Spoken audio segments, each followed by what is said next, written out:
I retired and bought a cabin in the woods so I could finally be alone with nature. No noise, no people, just the wind in the treetops. Then my son-in-law called and said, "My parents are moving in with you. If you don't like it, come back to the city." I didn't say anything, but I left a surprise that would turn their lives upside down. Before we continue, please subscribe to the channel and write in the comments what time it is where you are now. The keys felt heavier than they should have. I stood in Rebecca Marsh's real estate office in Cody, holding them while she stapled documents I'd already forgotten. Outside the window, March wind pushed tumbleweeds across the parking lot. "Congratulations, Mr. Nelson."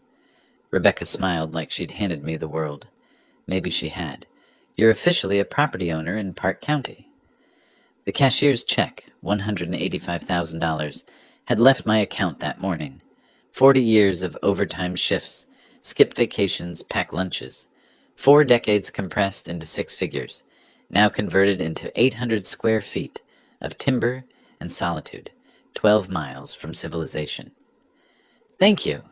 I pocketed the keys and shook her hand. My fingers were steadier than I expected. The drive from her office took me west on Highway 14, then north onto roads that grew narrower with each turn. Pavement became gravel. Gravel became dirt. Cell service dropped from 4 bars to 2, then 1. I stopped at a general store and bought coffee, bread, eggs, butter. The clerk asked if I was visiting. "Living," I said. She nodded like I'd said something wise. The final 2 miles climbed through pine forest so thick the afternoon sun barely penetrated. When the cabin appeared in its clearing, I pulled over and cut the engine. Elk, 4 of them, grazed 50 yards beyond the porch. They raised their heads, studied my truck, then resumed eating. One flicked an ear at a fly. I sat there for 5 minutes, watching them. No honking, no sirens, no voices bleeding through apartment walls. The cabin was exactly as the photos promised. Weathered cedar logs, green metal roof, stone chimney. Small, yes, but mine. I unlocked the door and stepped inside. The air smelled like pine sap and old wood smoke. 1 main room with a kitchenette, a bedroom barely large enough for a double bed, a bathroom with a shower stall I'd have to enter sideways. Perfect. I unloaded the truck slowly, methodically. Tools on the pegboard above the workbench. Hammer, wrenches, handsaw, each in its designated spot. Books stacked on the shelf by subject. History, engineering manuals. 3 novels I'd been meaning to read for a decade. Coffee maker positioned on the counter where morning light would hit it first. Every item placed with intention, creating order from the chaos of moving boxes. By the time I finished, the sun was lowering. I made coffee, too late in the day, but I didn't care, and carried it to the porch. The rocking chair I'd bought specifically for this moment creaked under my weight. The elk had moved deeper into the clearing. A hawk circled overhead, riding thermals. I called Beulah. "Dad!" Her voice came through bright and immediate. "Are you there? Did you get it?" "Signed the papers this morning," I said. "I'm sitting on the porch right now watching elk." "I'm so proud of you." The warmth in her tone made my chest tighten. "You earned this." 40 years. I sipped coffee. 40 years I dreamed about mornings where I'd drink coffee and watch wildlife instead of highway traffic. "You deserve every moment of peace." She paused. "Cornelius has been so stressed with work lately. Sometimes I forget what peaceful even looks like." Something in the way she said it made me pause. "Everything okay?" "Oh, fine. You know how it is. Middle management pressures." She laughed, but it sounded thin. "When can I visit?" "Anytime, honey. You know that." We talked for another 10 minutes. Her students, her garden plans, safe topics. When we hung up, I sat watching the sun paint the mountains orange and purple. The coffee had gone cold, but I drank it anyway. The phone rang an hour later. My parents lost their house. Cornelius didn't bother with hello. His voice had the flat tone he used for conference calls. "They're moving in with you for a couple months until they find a place." My hand tightened on the armrest. "Wait, what?" "Cornelius, I just bought this place. It's barely... For a couple months, until they find something. I bought this place to be alone. I spent my entire retirement on... Then you should have stayed in Denver. Friday morning. I'll text you their arrival time." The line went dead. I sat there holding the phone, staring at the clearing where the elk had been. They'd moved on. Smart animals. My knuckles had gone white on the armrest. I forced myself to release it, flex my fingers. Breathe. Inside, I poured another coffee I didn't want and sat at the kitchen table. From my jacket pocket, I pulled a small notepad and a pen. The kind of engineering pad I'd carried for 40 years. Grid paper for sketches and calculations. I started writing. Not emotional venting. Questions. Timeline estimates. Resource assessments. The cabin keys sat on the table beside my notepad. An hour ago, they'd meant freedom. Now they meant something else entirely. I picked them up, felt their weight, set them down with deliberate care. 40 years I'd been the reasonable one, the peacemaker, the man who swallowed inconvenience to keep family peace. Not anymore. Dawn came through the kitchen windows and found me still at the table. Empty coffee cups formed a semicircle around my notepad, which had grown dense with lists, diagrams, questions written and rewritten. I hadn't slept, didn't need to. My mind felt sharp in a way it hadn't for years, focused, crystalline, operating on something cleaner than rest. I made fresh coffee and studied my notes. Then I cleaned up, loaded my truck, and drove back to Cody. The Yellowstone National Park Ranger Station sat 20 minutes west, a modern building designed to blend with the landscape. Inside, educational displays showed wolf packs, bear territories, elk migration patterns. A ranger, maybe 40, with the weathered face of someone who spent more time outdoors than in, looked up from his desk. "Help you?" "I just moved up from Denver," I said. "Bought a place off County Road 14. "Beautiful area," he smiled. "You'll want to be careful with food storage. Lots of bear activity come spring." "What about wolves? I've heard they're back in the region." "Reintroduction's been successful." He stood and moved to a wall map, pointing to areas marked with colored pins. "They're usually shy, but they've got incredible sense of smell. Can detect prey or food from miles away." "You hunting?" "No, just curious. I want to be prepared." "Smart." He handed me a pamphlet. "Keep your property clean. Don't leave attractants out unless you want visitors." I took careful notes in my field notebook. Wind direction, pack territories, seasonal behavior patterns. I thanked him warmly, mentioned again that I was from Denver and still learning about mountain life. Every word calibrated to sound naive, concerned, exactly what he'd expect from a nervous newcomer. Back in Cody, I found an outdoor supply store, the kind with taxidermy on the walls and racks of camouflage gear. The camera section sat between hunting equipment and security systems. "Looking for wildlife cameras," I told the clerk. "Want to monitor bear activity near my property." He showed me 2 models with motion activation, night vision, cellular connectivity. "These'll do you right. We get lots of folks wanting to keep an eye on their land." $340. I paid cash. At the cabin Wednesday afternoon, I installed them methodically, one covering the driveway approach, one angled toward the front porch. I tested the motion sensors, checked signal strength, adjusted positions until the coverage was perfect. The engineering part of my brain, 40 years of solving structural problems, found satisfaction in the precision. Hide the cameras enough to be unobtrusive. Position them for optimal capture. Test, adjust, verify. Both cameras connected to my phone with 1 bar of cellular service. Weak, but functional. Thursday morning, I drove back to Cody. The butcher shop sat on a side street, the kind of place that served ranchers and local restaurants. "Need 20 pounds of beef scraps," I said. "Organ meat, fat trimmings, for dogs." The butcher didn't blink. "You got it." $45 for meat wrapped in white paper, loaded into coolers I'd brought. The smell was immediate and powerful. Blood, fat, raw flesh. Thursday afternoon, I stood in the clearing behind my cabin with the coolers open. The wind came from the west. I checked it the old way, wetting my finger and holding it up. I walked 30 yards from the structure, upwind. Then I placed the meat in 3 piles, spreading it to maximize scent dispersion. Not random, calculated, close enough to draw predators to the area, far enough that they'd focus on the piles, not the building. I wasn't trying to endanger anyone. I was trying to educate them. Back inside the cabin, I moved through each room, locked windows, turned off unnecessary power, set the thermostat to minimal heat, protecting my investment while setting my trap. I paused at the door, took one last look at the space I'd inhabited for less than 3 days, and left without hesitation. The drive to Denver took 5 hours. I arrived at my old house just before midnight, the suburban place I hadn't yet sold, still partially furnished but hollow. I unloaded my truck, set up my laptop in the living room, propped my phone where I could watch the camera feeds. Then I waited. Friday morning at 10 o'clock, a sedan appeared on my phone screen. Leonard and Grace emerged, looking around with expressions I recognized even on the small display. Displeasure, judgment. The camera microphone picked up their voices.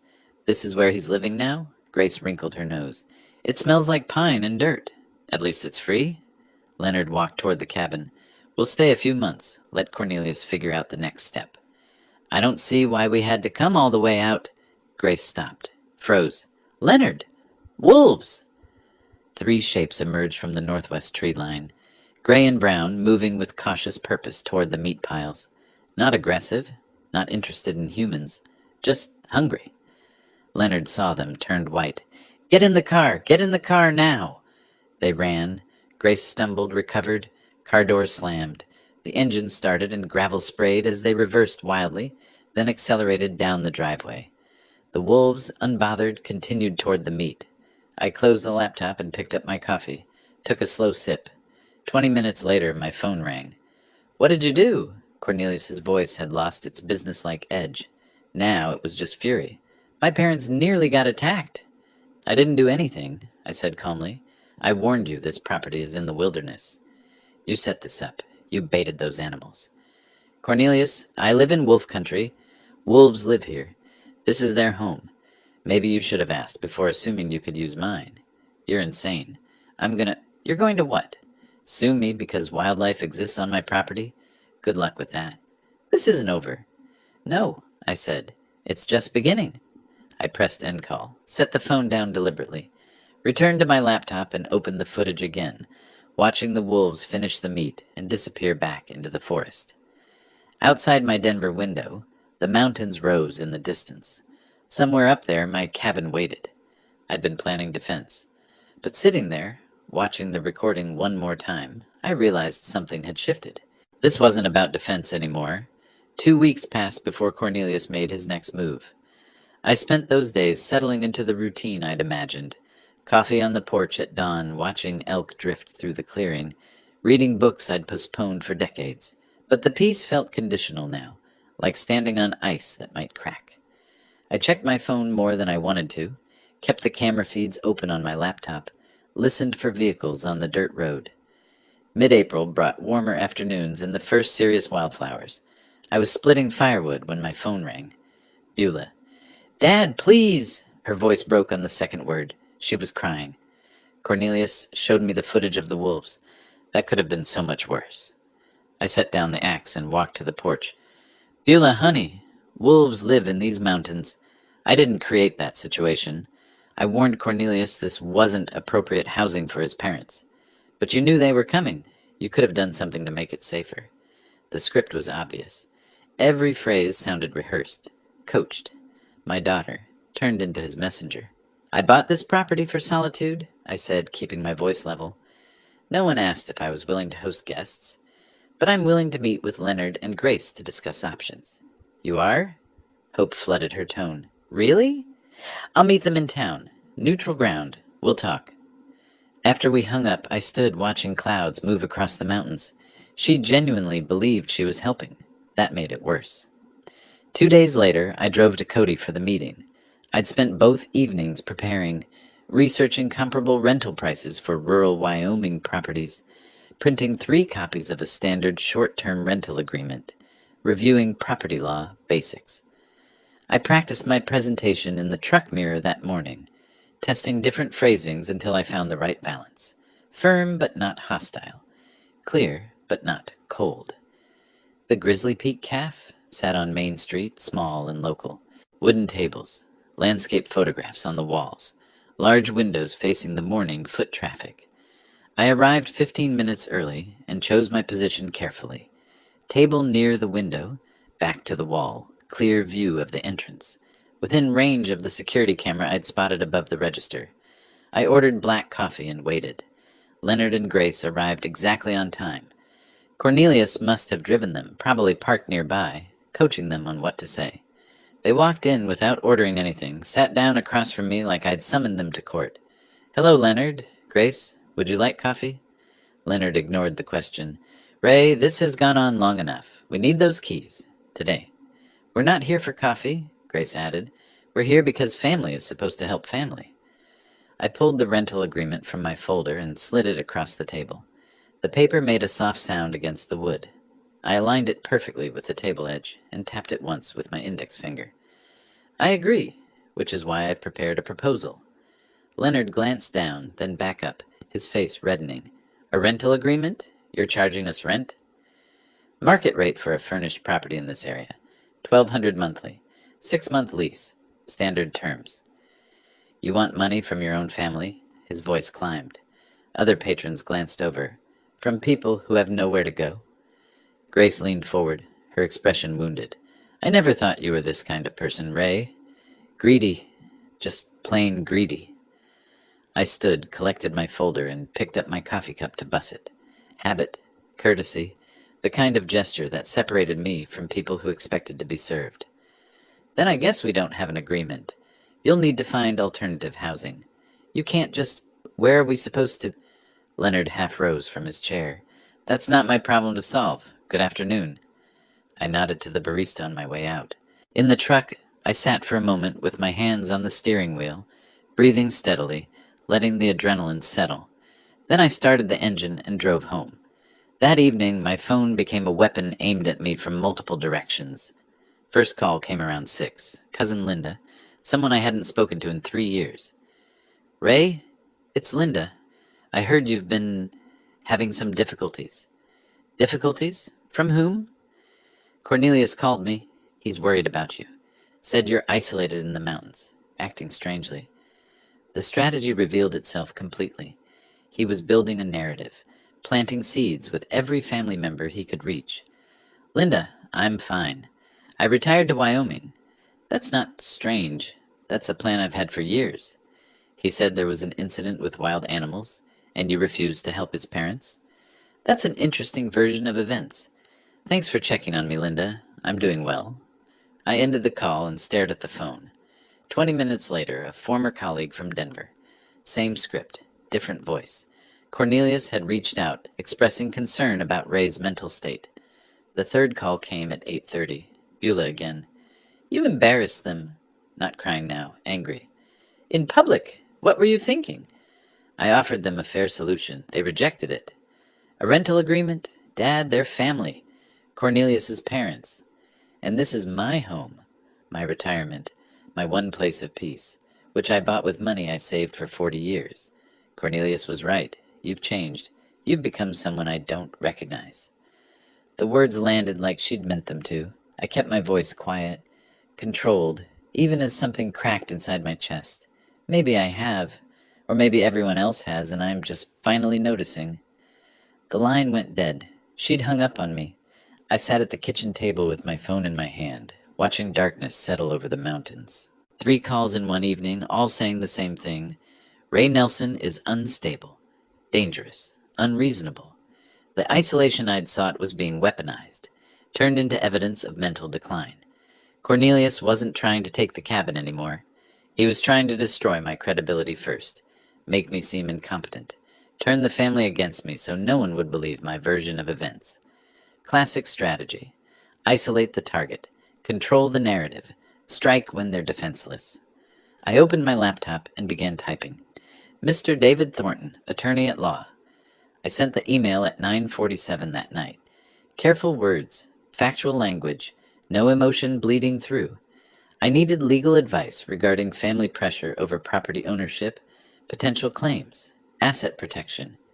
I included the basics: my age, property value, family situation, and 3 specific questions about elder law and estate planning. Then I poured myself bourbon. 1 glass, 2 fingers, no ice. I wasn't a heavy drinker, but tonight warranted it. The porch was cold for April, but I sat out there anyway, watching stars emerge over the mountains. Somewhere down there, Cornelius was planning his next move. I intended to be several steps ahead. Morning came with an email waiting. David Thornton had responded at 7:15. He could meet Thursday afternoon at his office in Cody. Fee structure, $300 per hour. I confirmed the appointment immediately. For the next 3 days, I organized documentation. My engineering background served me well. Everything labeled, dated, cross-referenced. Property deed in one folder, purchase documents in another, family tree diagram showing relationships, written timeline of events, starting with Cornelius's first call, transcripts of key phone conversations from my detailed notes, printouts of the rental agreement Leonard had rejected. By Thursday morning, I had a leather portfolio case packed with evidence that could build a case as solid as any foundation I'd ever engineered. Wednesday evening, my phone rang. Beulah. Dad? Her voice sounded thin, exhausted. I'm sorry I yelled at you after the coffee shop thing. I'm exhausted. I understand, honey. This has been hard on everyone. Cornelius is so stressed. He's been trying to help his parents ever since Leonard lost all that money. I went very still. Lost money? What happened? Oh, you didn't know? Leonard was playing poker online. Lost $47,000 over 6 months. That's why they lost the house. It was mortgaged for the gambling debts. 47,000. The number hung in the air like smoke. That's a substantial amount. No wonder Cornelius has been under pressure. Yeah, and he keeps talking about solutions. About how if we could just, I don't know, reorganize family assets. She was talking faster now, stress overriding caution. He mentioned something about putting your cabin in a family trust, so it could benefit everyone eventually. For your estate planning, you know? And the property value is probably already up since you bought it in March. Every word was a piece clicking into place. A family trust. That's an interesting idea. When did Cornelius suggest this? A few weeks ago. He said it would be good for tax purposes when you... Well, in the future. I don't really understand estate planning stuff. Neither do I. That's why I'm consulting an attorney this week, just to make sure everything's proper. An attorney? Her voice sharpened. Dad, is that necessary? At my age, with property worth this much, yes. It's the responsible thing to do. After we hung up, I added 6 pages of notes to my documentation. Leonard's gambling. Cornelius's scheme disguised as estate planning. The timeline of desperation driving aggression. Thursday afternoon, I drove to Cody and parked across from Murphy's Hardware on Sheridan Avenue. Thornton's office occupied the second floor, professional signage, steady foot traffic, well-maintained building. I watched for 5 minutes, assessing. Then I grabbed my portfolio and went inside. David Thornton was 50-something, Wyoming weathered, with the direct manner of someone who'd grown up on a ranch before law school changed his path. His office had wooden furniture, law books, framed degree from University of Wyoming, and a window overlooking Main Street. I presented my documentation in sequence: property papers, family diagram, timeline, evidence. Each document handed across at the appropriate moment. Thornton took notes, asked clarifying questions. I had answers prepared. Mr. Nelson, I have to say, this is the most organized intake I've seen in years. You've documented everything. 40 years in construction engineering. Documentation prevents disputes. In this case, it's going to protect you significantly. He leaned back, tapping his pen against the desk. Here's my assessment. Your son-in-law is attempting to establish grounds for claiming you're incompetent or need oversight. The smear campaign, the stories about dangerous behavior, these are preliminaries to a potential conservatorship claim. Conservatorship? Taking away my legal rights? It's a tactic, not always successful, but it can tie up your assets in court for months, while they argue you can't manage your affairs. The solution is to prove conclusively that you are managing your affairs competently, which is what we're doing right now. What's the next step? Revocable living trust with an independent trustee. I'll be frank, it'll cost about $2,400 in legal fees, but it makes you essentially untouchable. The trust owns the property, not you personally, so family pressure becomes legally meaningless. Do it? How soon can we have it ready? 2 weeks. I'll draft the documents. You'll review and sign. We'll record it properly. After that, your property is protected. The meeting lasted 90 minutes. When I left, the sun was lower, but I felt clearer than I had in weeks. Following Thornton's advice, I drove to the public library instead of going home. I chose a corner computer terminal, back to the wall, habit, and accessed Colorado property records. Public databases I'd navigated before during my engineering career. Building permits, property liens, easements. I entered Beulah and Cornelius's address and downloaded their mortgage history. The home equity line of credit hit me like cold water. $35,000. Dated 8 months ago. Single signature authorization, Cornelius's name only. I printed the documents with hands that didn't shake but wanted to, added them to my folder, drove back to the cabin in silence. That evening I called Thornton from the porch. "David, I've found something. My daughter's house has a $35,000 HELOC that she didn't know about. Taken out by her husband? Yes, 8 months ago. Colorado property records.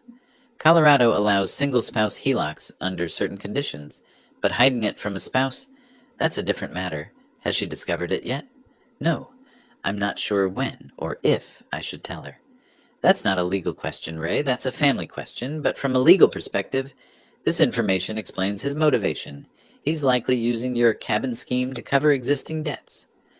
After we hung up, I sat at my kitchen table and spread everything out. Attorney notes on the left, family communications in the center, financial discoveries on the right. Leonard's $47,000 gambling debt led to Cornelius's $35,000 HELOC to cover part of it, which led to financial pressure, which led to the scheme to acquire my cabin and eventually liquidate it for cash. Everything connected. I pulled out a legal pad and started drawing lines between related facts, circling key points, writing questions.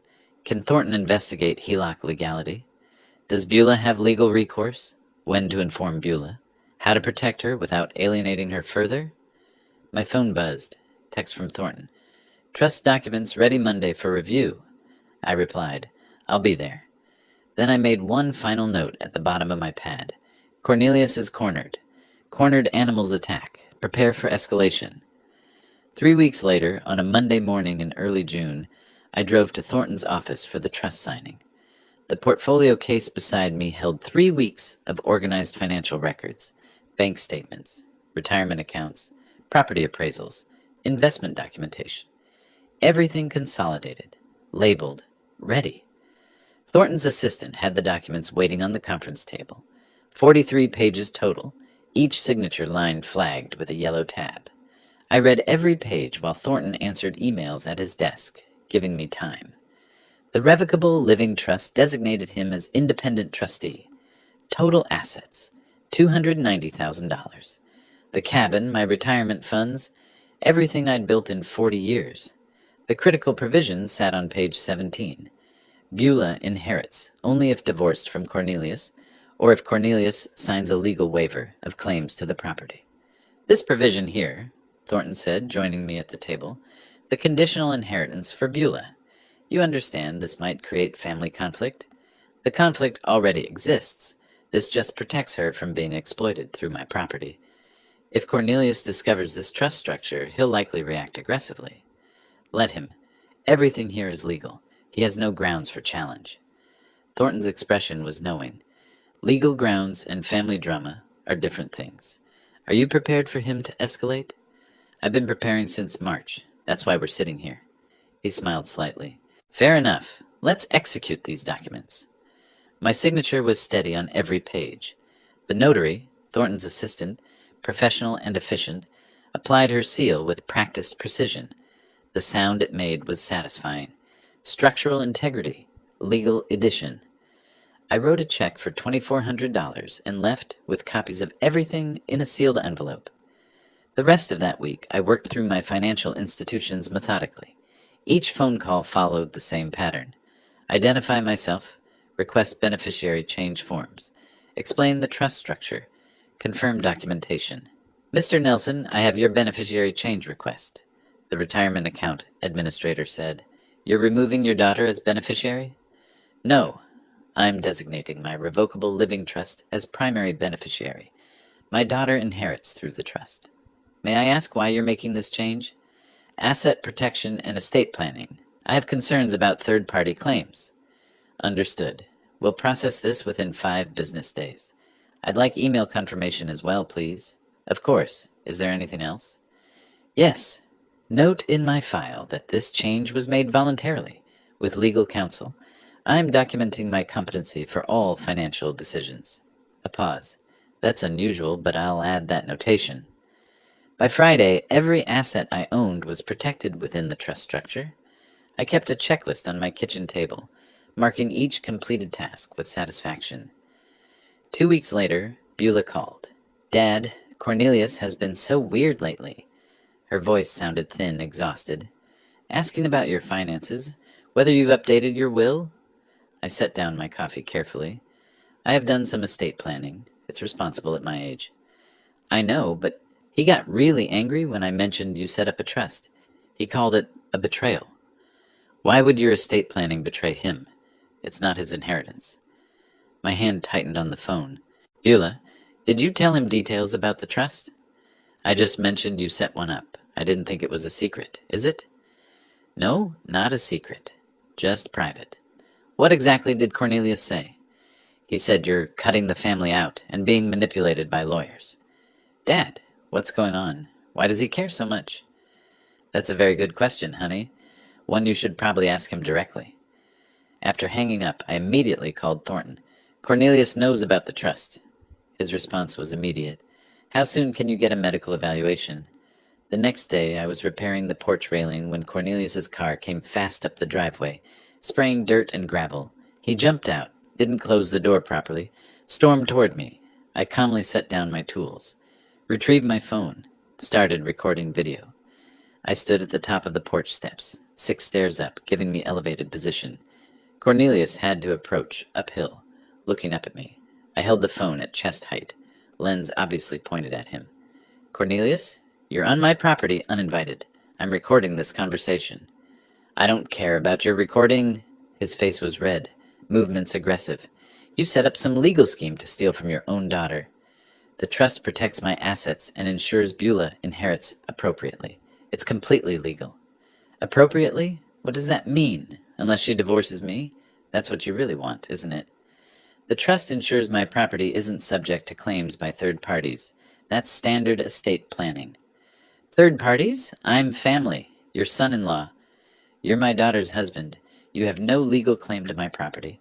The trust simply formalizes that reality. His voice climbed higher. We'll see about that. I'll get a lawyer. I'll contest this. I'll make sure you never see Beulah again. You're threatening to isolate my daughter from me because I protected my own property? That's interesting. For the record, this isn't over. Then leave my property. Now, or I'll call the sheriff for trespassing. He stormed back to his car. The engine roared. Gravel sprayed as he reversed wildly and sped down the driveway. I stopped recording. Reviewed the footage immediately. Faces visible. Audio clear. Threats documented. I uploaded it to cloud storage and emailed a copy to Thornton with subject line, Evidence, Hostile Confrontation. That evening I wrote a detailed incident report. Date, time, what was said. No witnesses, unfortunately, but the video captured everything. Thornton's response came within an hour. Continued documenting everything. Consider medical evaluation to preempt competency challenges. Expect retaliation. They're running out of options. I called Dr. Patricia Chen's clinic the next morning. The receptionist asked if something specific prompted the request. I'm 67, I own property, and I want documentation that I'm healthy and competent. Preventive planning. The appointment was scheduled for the following Monday. I sat at my table that night, reviewing the confrontation video, watching Cornelius's rage play out on the small screen. His mask had dropped completely when the money was threatened. Every word recorded, every threat documented. My phone buzzed, email from Thornton. Good thinking on medical eval. They'll likely try adult protective services next. Standard playbook for these situations.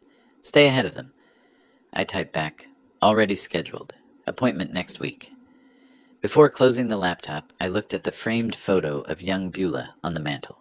8 years old, missing her front teeth, laughing at something I'd said. I wondered how much collateral damage this war would create before it ended. Monday morning found me at Dr. Chen's clinic 15 minutes early. The medical building was modern, single-story, efficient. I filled out paperwork requesting copies of all test results and assessments. When Dr. Chen called me back, I explained directly. I'm 67, own property, and want baseline medical documentation proving my physical and mental competency. She was a sharp woman in her 50s with the weathered competence of someone who'd practiced rural medicine for decades. Her expression showed understanding. I see. Unfortunately, I've encountered situations like this before. Adult children sometimes challenge parents' competency to gain control of assets. That's exactly what I'm preventing. Can you provide a detailed written assessment? Absolutely. I'll conduct comprehensive cognitive testing and provide a formal letter. For legal purposes, correct? Correct. I want documentation that can stand up in court if necessary. Then let's be thorough. The examination took 90 minutes. Blood pressure, reflexes, blood work, then cognitive testing, mini mental state examination, clock drawing, memory recall exercises. She asked me to draw a clock showing 3:15. I drew it precisely. She asked me to remember 3 words, apple, table, penny, and recall them after 5 minutes. I remembered all 3. She asked me to count backward from 100 by sevens. I did so accurately. When finished, Dr. Chen typed notes at her computer, then printed a letter on clinic letterhead. Mr. Ray Nelson is mentally competent, physically healthy, fully capable of managing his own affairs and making independent decisions regarding his property and finances. Patient alert, oriented, cognitively intact. No signs of dementia, confusion, or diminished capacity. She signed it, applied the clinic stamp, handed me both the letter and copies of all test results. $240 for the extended evaluation. I paid by credit card, noting the transaction carefully for my records. 2 days later, I was in my workshop shed, organizing tools, when an unfamiliar sedan pulled up. A professional-looking woman in her 40s emerged, carrying a tablet and official folder. Mr. Nelson, I'm Margaret Willows from Adult Protective Services. I'm here regarding a complaint filed about your welfare. The flash of anger was immediate, but I kept my expression neutral. A complaint? By whom? I can't disclose that during my initial assessment. May I come inside? Of course. Would you like coffee? No, thank you. This is a standard welfare check. I led her inside, door held open. Transparency. I should tell you up front, I'm involved in a property dispute with family members. I suspect this complaint is part of that conflict, not genuine concern about my welfare. I appreciate your honesty. I'll conduct my assessment objectively. If the complaint is unfounded, I'll document that. Margaret walked through the cabin with her tablet, documenting everything. The kitchen was clean, organized, bills paid and filed systematically, refrigerator stocked with fresh food, bathroom tidy, bedroom orderly, no safety hazards, no signs of neglect or confusion. Do you have any difficulty managing daily tasks? Cooking, cleaning, paying bills? No difficulty at all. I've lived alone since retiring. I manage everything independently. The complaint mentions concerns about your mental state. Have you experienced memory problems, confusion, or difficulty making decisions? I retrieved the folder from my desk. I had a comprehensive medical evaluation 2 days ago specifically to address this concern. She read Dr. Chen's assessment carefully. This is very thorough and recent. Most people in your situation don't have current medical documentation. I anticipated false allegations. I wanted evidence ready. That's quite strategic thinking, Mr. Nelson. 40 years as an engineer, I believe in planning ahead. I also provided recent bank statements showing responsible financial management and copies of my trust documents, proving sophisticated estate planning. Margaret took extensive notes. Her professional demeanor remained neutral, but I recognized the pattern in her questions. She'd seen this before. Family exploitation disguised as concern. 3 days later, Attorney Thornton obtained copies of the official complaint through legal channels. I read it at my kitchen table, slowly, completely, multiple times. Cornelius and Leonard had signed as co-complainants. The allegations were specific and completely false. Claim, Ray threatened family members with weapons. False, I've never owned firearms.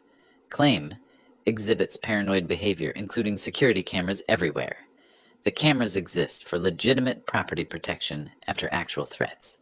Claim, refuses medical care. False, I'd just completed comprehensive evaluation. Claim, struggles with basic tasks and makes irrational financial decisions. The trust was sophisticated planning, not irrational. Grace provided a supporting statement claiming I endangered them with wild animals. The wolf incident from March, now twisted into evidence of incompetence. The complaint requested mandatory psychiatric evaluation and possible conservatorship proceedings. My jaw tightened as I read. My knuckles went white gripping the pages. They weren't just attacking my property anymore. They were attacking my autonomy, my competency, my freedom. This was war. 10 days after Margaret's visit, official notification arrived. Adult Protective Services case closed. Complaint determined unfounded. Margaret's report stated clearly, subject is competent, living independently and safely, no evidence of exploitation, neglect, or diminished capacity.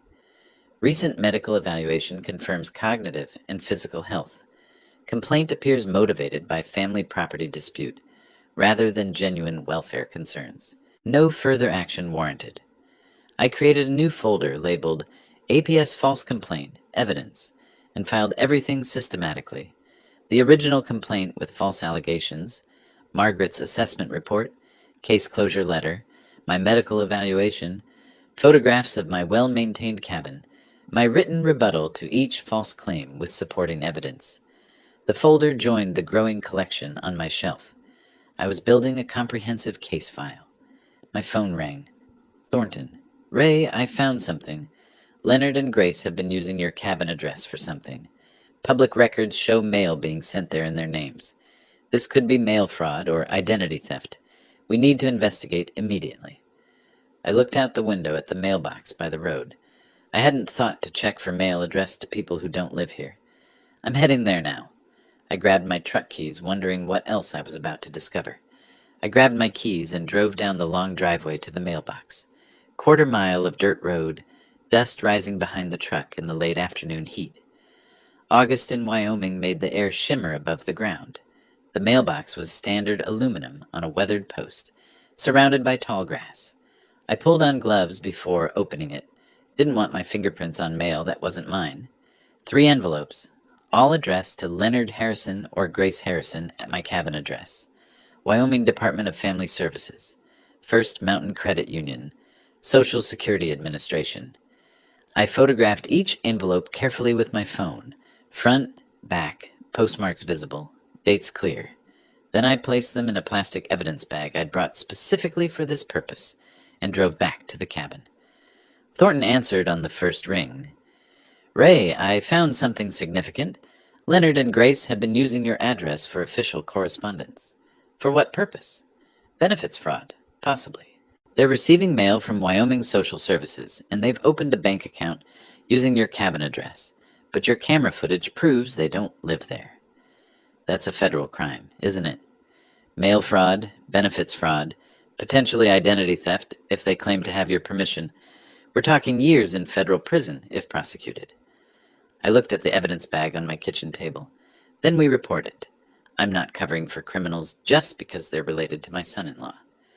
Understood. I'll prepare the evidence package and contact the U.S. Attorney's Office.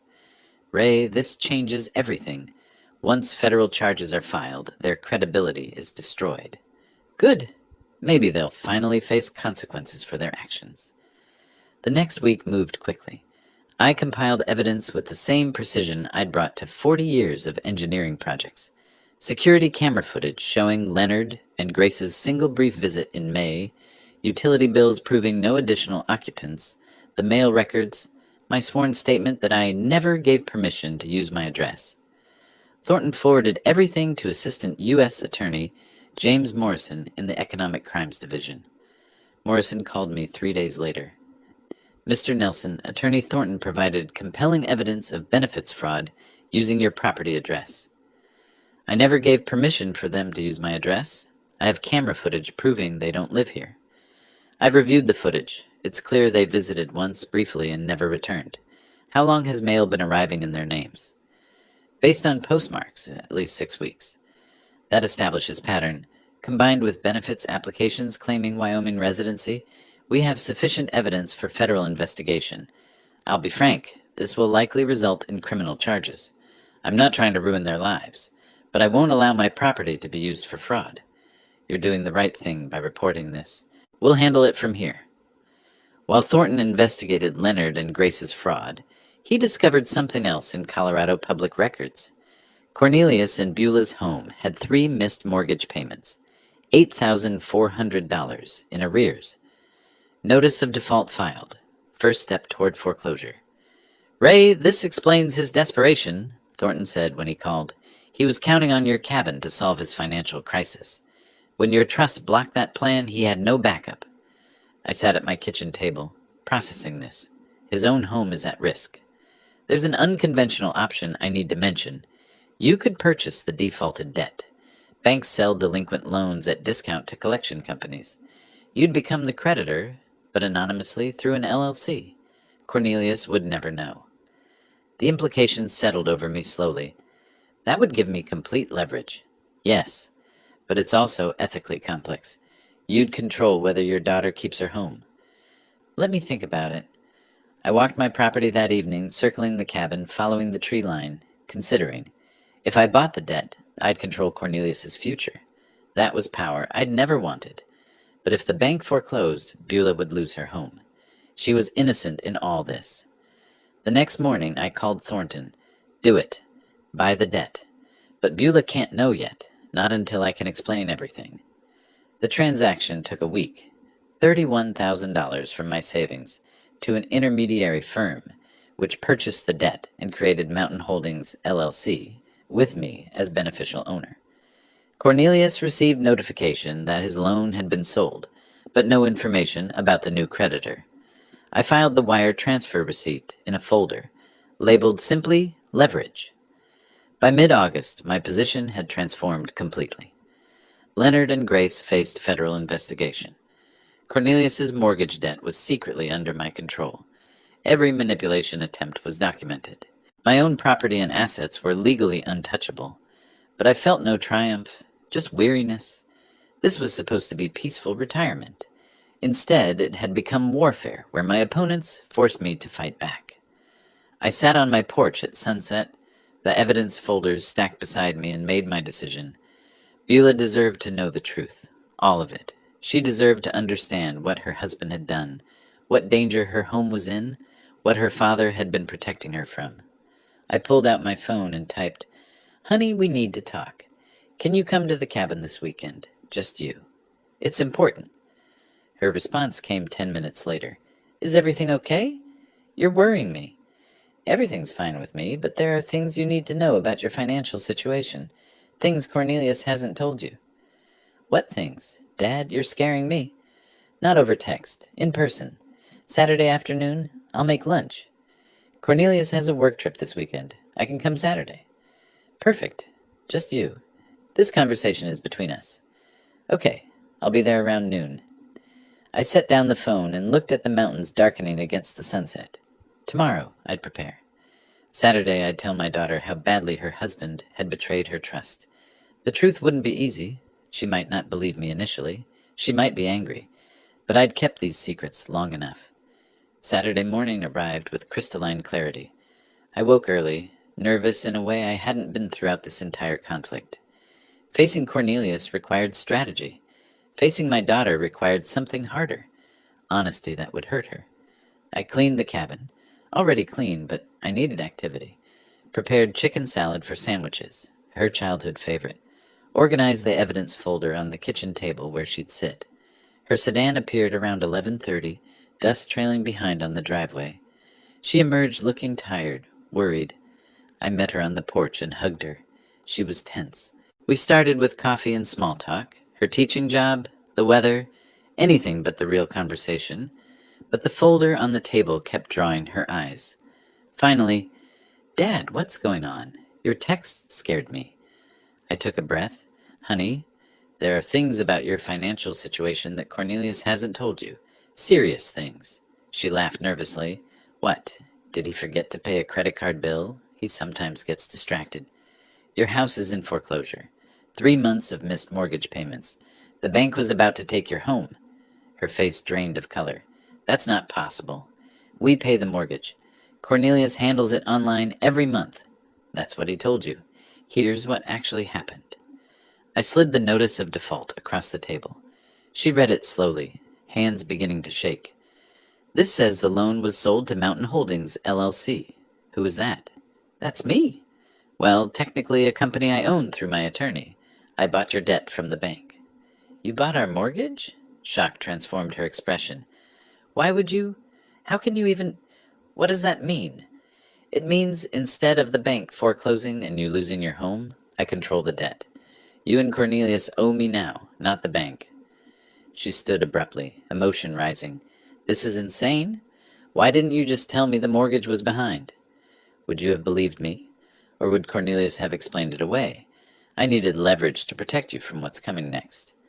I let that settle, then continued. There's more. 8 months ago, Cornelius took out a home equity line of credit for $35,000 against your house.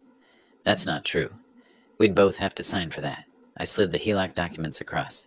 In Colorado, under certain circumstances, one spouse can secure a HELOC. Here's his signature. Where's yours? She examined the papers, hands shaking badly now. I never signed this. I've never even seen this paperwork. $35,000? Where did it go? Best guess? Covering some of Leonard's gambling debts. Remember you told me Leonard lost $47,000 in online poker? Cornelius was trying to fix his father's problem. Using our house as collateral, without telling me. Yes, and when that wasn't enough, when my cabin scheme failed and he couldn't get more money, he simply stopped paying your mortgage. I suggested we eat.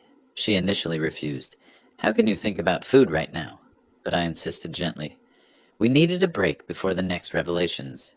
The sandwiches tasted like dust, but we ate anyway. Afterward, I showed her the rest. Systematically. Chronologically. The recording of Cornelius's threatening confrontation on my porch. The APS false complaint where he tried to have me declared incompetent. Leonard and Grace's federal mail fraud using my address. Each piece of evidence carefully presented with dates and context. She listened, initially defensive. Cornelius wouldn't do that. Then doubtful. Are you sure these documents are real? Finally, as the evidence became overwhelming, devastated. When I showed her the APS complaint, where her husband tried to have her father's legal rights taken away, she broke. Not gentle tears, wrenching sobs that shook her shoulders. I let her cry, didn't offer platitudes, just sat present. When she could speak, it was through tears. How long have you known? Pieces since May, everything since July. She looked at me with hurt and anger. Months? You've known for months that my marriage is a lie, that I'm in financial danger, and you didn't tell me? I met her eyes. If I'd told you in May with no proof, would you have believed me? Or would Cornelius have convinced you I was paranoid, vindictive, exactly what he was already saying? Her voice dropped, quieter, knowing I was right. I don't know. Probably not. That's why I waited. That's why I gathered evidence. So you'd know the truth was real, not just your father's opinion. I refilled her coffee, pushed the sugar bowl toward her. She liked it very sweet when stressed, a detail from childhood. Eventually, I had to present the choice. You have a decision to make, and you need to make it soon. What decision? Stay with Cornelius or leave him. I won't make that choice for you. How can I possibly decide that right now? You have until the end of August. That's about a week, because federal agents are going to arrest Leonard and Grace within 2 weeks for fraud. When that happens, everything becomes public. Cornelius will be questioned. Your marriage will be news in a town small enough that everyone knows everyone. She was overwhelmed. This is too much. I can't think. If you leave Cornelius, file for divorce, protect yourself legally, I'll forgive the mortgage debt on your house. You'll own it free and clear. I will help you rebuild. You're bribing me to leave my husband. I'm offering you a lifeline. Whether you take it is your choice. But understand, if you stay with him, I can't protect you from what's coming. Hours later, she gathered her things exhausted. I walked her to her car carrying a folder of document copies. Before getting in, she turned. Did you ever think about what this would do to me, knowing all this? Every single day since I found out. That's why I built such a strong case. So you'd know I wasn't exaggerating. I don't know if I can forgive you for waiting so long. I understand, but I'd rather have you angry at me for waiting than destroyed, because you didn't know in time to protect yourself. I need time to think. You have a week. After that, everything moves forward, with you or without you. She looked at me with exhausted eyes. I don't know who to trust anymore. Trust the documents. They don't lie. People do. She drove away without looking back.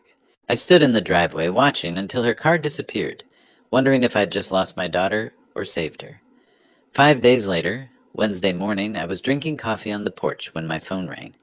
Thornton, it's happening now. Federal agents are executing arrest warrants for Leonard and Grace in Colorado. Thought you should know. I set down my coffee carefully, not celebrating, just acknowledging. Thank you for telling me. An hour passed. Then my phone rang again. Beulah, her voice shaken. Dad, Cornelius just got a call. His parents were arrested by federal agents. Something about fraud. Were you involved in this? I took a breath. I reported crimes to the proper authorities. What happened after that was the justice system doing its job. Long silence. Then quietly, I need to call you back. The line went dead. I sat back down, staring at the mountains, wondering if my daughter would ever forgive me for setting this chain of events in motion. Within 3 hours, Cornelius called, screaming, You did this! You turned them in! You destroyed my family! I remained silent, letting him exhaust himself. Your parents committed federal crimes using my property. I reported it. That's what law-abiding citizens do. I'll tell everyone. I'll make sure they know you orchestrated this, that you're vindictive and cruel. Go ahead. I have documentation of every crime they committed. My attorney will be happy to share it publicly. Thornton had driven to my cabin specifically for this moment. I handed him the phone. Mr. Harrison, this is David Thornton, legal counsel for Ray Nelson. His voice was professional, measured, final. Your parents committed federal crimes. My client fulfilled his civic duty by reporting those crimes to authorities. Any attempt to defame him will result in immediate legal action. Do you understand? Click. Cornelius had hung up. Friday afternoon, Cornelius attempted to sell the house he shared with Beulah, desperately needing cash for his parents' legal defense, for his own survival. But the title search revealed the problem. The mortgage was in default and owned by Mountain Holdings, LLC. His realtor explained he couldn't sell without the lien holder's approval. Cornelius called Thornton in a panic. Your firm owns my mortgage? How is that possible? My client purchased your defaulted debt through legal channels. You were notified weeks ago that your loan was sold. I need to sell this house. My parents need lawyers. Please. Thornton's response was calm. My client is willing to discuss terms. You'll receive formal offer within 24 hours. Saturday morning, a courier delivered a certified letter. Inside, formal offer from me through Thornton's firm.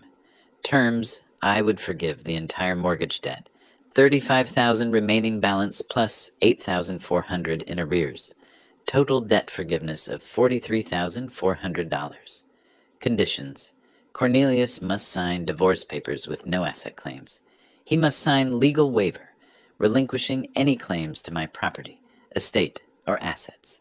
He must sign sworn statement, acknowledging he had no legal right to use my cabin or involve me in his financial problems. Deadline, 72 hours. If he refused, I would foreclose immediately. He'd lose the house anyway with nothing gained. Cornelius called Beulah, tried to convince her to fight this with him. Her response, which I learned later, was simple. I already filed for divorce yesterday. Sign the papers, Cornelius. It's over. Monday morning, Cornelius appeared at Thornton's office. Thornton described him later. Disheveled, unshaven, dark circles under his eyes, hands shaking. He signed every document. Divorce agreement, property waiver, sworn statement. When it was done, he asked quietly, Can I at least keep the house? Thornton's response was matter of fact. Once the divorce is final, the house will be deeded to Beulah, free and clear. You'll need to find other accommodation. Cornelius left without another word. That same afternoon, my phone rang. Beulah. Her voice was different, still hurt, still processing but stronger. Dad, I signed the divorce papers. I'm leaving him. I can't stay in that house. Too many memories. Can you help me find something near you? I want to start over. Relief flooded through me, not triumph, just profound relief. Of course, honey. We'll find you something perfect. Close enough to visit, far enough for your independence. Are you disappointed in me for not seeing what he was sooner? Never. You trusted someone you loved. That's what good people do. He betrayed that trust. That's on him, not you. Her voice broke slightly. Thank you. I needed to hear that. You're my daughter. I'm proud of you for making the hard choice. That takes real strength. After we hung up, I walked outside to the porch, sat in the rocking chair I'd bought for retirement. For the first time in months, I simply sat still without planning, strategizing, or worrying. The evening was clear. Elk grazed in the clearing. Mountains stood eternal in the distance. I rocked, slowly, rhythmically, and allowed myself to feel the weight lifting. Not gone completely. Beulah still needed to heal. The divorce needed to finalize. Leonard and Grace still needed sentencing. But lifting. The immediate danger was over. My daughter was safe. My property was secure. Almost finished. Just one more chapter to write. The one where we figure out what peace actually looks like. 2 weeks later, I sat in a federal courtroom in Cheyenne, Wyoming, attending Leonard and Grace's sentencing hearing. I didn't have to be there. The prosecutor didn't require my presence, but I needed to see this through to the end. Leonard and Grace stood before the judge, looking diminished in their federal court attire. Their attorney had negotiated a plea deal, guilty pleas to reduce charges in exchange for lighter sentences. The judge reviewed their criminal history, none, and their ages, then the evidence of their guilt, which was overwhelming. Mr. and Mrs. Harrison, you've pleaded guilty to benefits fraud. The court accepts your plea agreement. The judge's voice was firm. I want to be clear about the severity of your actions. You exploited systems designed to help citizens in genuine need. Yes, Your Honor, Leonard said quietly. 2 years supervised probation, $45,000 in restitution and fines, permanent ban from federal and Wyoming state benefit programs. You'll report monthly. Any violation results in immediate imprisonment. Do you understand? Yes, Your Honor, they said in unison. You're fortunate to avoid prison. Don't squander this opportunity. Dismissed. As I left the courthouse, Leonard caught my eye across the lobby. A moment of mutual recognition. He looked away first, defeated. I felt no triumph, only closure. Beulah told me later that Cornelius moved to a small efficiency apartment in a cheaper area of Denver. He took minimal belongings, whatever fit in his car. I saw him one final time when he came for his things, she said. He looked like a stranger, not angry, just empty. He signed the final divorce papers without a word and left. The divorce was finalized by mid-September. Beulah legally resumed her maiden name, Beulah Nelson. With my help, she found a small 2-bedroom house in Cody, about 15 minutes from my cabin. It was modest but charming. Older construction needed updates, but had good bones and a view of the Absaroka Mountains. I provided the down payment as a gift. Beulah secured a mortgage for the remainder using her teaching income and her own excellent credit. She also landed a 3rd-grade position at Cody Elementary, starting immediately. I helped her move in, spending a weekend painting rooms and assembling furniture. Simple work, but profoundly meaningful, rebuilding our relationship through practical acts of service. Healing wasn't linear for Beulah. Some days she was optimistic about her fresh start. Other days she was angry, at Cornelius, at herself, even at me for not telling her earlier. I listened without defending myself, understanding she needed to process complex grief. We fell into a routine, Sunday dinners together, alternating between her place and mine. During one dinner, while we chopped vegetables together in her new kitchen, she asked, "Do you think I'll ever trust anyone again? Ever want to remarry?" I set down my knife. Honestly, I don't know. But that's okay. Trust isn't something you're supposed to give freely to everyone. It's earned, slowly, through consistent actions over time. Anyone worth having in your life will understand that. She smiled, small but genuine. When did you get so wise? I'm not wise. I'm just old enough to have made mistakes and learned from them. On a crisp late September evening, Beulah drove to my cabin for dinner. We cooked together, nothing fancy, just spaghetti and salad, and ate on the porch despite the cooling weather. As the sun set, painting the mountains in orange and gold, a small herd of elk emerged from the tree line to graze in my clearing. We sat in matching rocking chairs. I'd bought a second one after she moved nearby, and watched in comfortable silence. Then Beulah said quietly, "Thank you, Dad, for everything. For fighting for me even when I didn't understand it. For being patient while I figured things out." Emotion tightened my throat. "You don't need to thank me. You're my daughter. I'll always fight for you." "I know, but I want to." "You could have walked away, protected just yourself. You didn't. That was never an option. Family means we protect each other, even when it's hard." "I'm sorry I didn't believe you sooner." "Don't apologize for being loyal to your marriage. That speaks well of you." She smiled, genuinely smiled, for the first time in months. "Look at that big bull elk. He's magnificent." "That's my favorite. I see him almost every evening." I smiled back. "Welcome to the neighborhood, honey. You'll get to know all the regular visitors. I already love it here. This feels like home." "It is home. For both of us now." Later, after Beulah drove away, I remained on the porch, rocking slowly, watching the last light fade from the sky. I thought back to March, buying this cabin filled with hope for peaceful retirement, then having that peace threatened by Cornelius's ultimatum. The journey from March to September felt like years, but I navigated it without losing myself, without becoming cruel, without abandoning my values. I protected what mattered using law and strategy instead of retaliation and anger. My daughter was safe, building a new life nearby. My property was secure, my autonomy intact. The antagonists faced appropriate consequences but weren't destroyed beyond recovery. They could rebuild if they chose better paths. As stars appeared above the mountains, I allowed myself a small smile. This is what I'd wanted all along. Quiet evenings, wildlife, mountain air, and now, my daughter close enough to share it with. Not the retirement I'd planned, but better, because it was earned through integrity rather than luck. I stood, stretched my back. I wasn't young after all, and walked inside to call Beulah, just to say goodnight, just because I could, just because she was there and we were okay. The cabin door closed softly. The mountains stood silent, witness. Peace, hard won and deeply appreciated, settled over the property, like the September night. If you like this story, please like this video, subscribe to the channel, and share your impressions of this story in the comments. To listen to the next story, click on the box on the left. Thank you for watching.